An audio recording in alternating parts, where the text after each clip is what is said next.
The Christian financial advisors ought to be making folks aware, what is happening when you make an investment? What is that making possible in the world? And is it making possible something good in the world or something not so good in the world?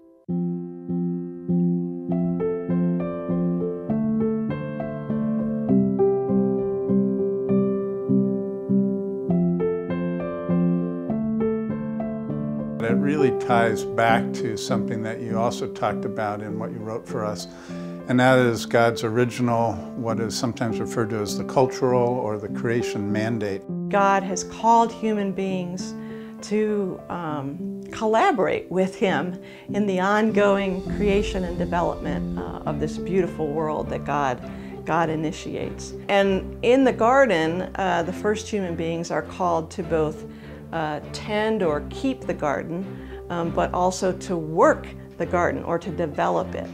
So, for example, taking grain and through human ingenuity and labor, producing bread, or taking grapes and producing wine. What would it look like to both tend and work this garden that we are in?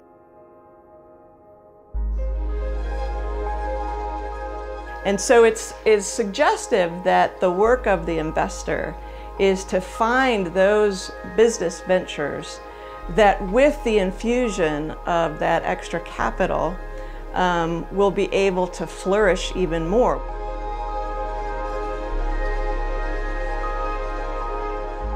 If investing is supposed to be about developing, creating value, adding value, and it's done in a context where I realize my flourishing is very much tied up with your flourishing, then as the investor, my primary focus ought to not be on how much investment earning is coming back to me, but my primary focus ought to be on how much value is the recipient of my investment now having capacity to develop. Now there's resources to repeat the process, right?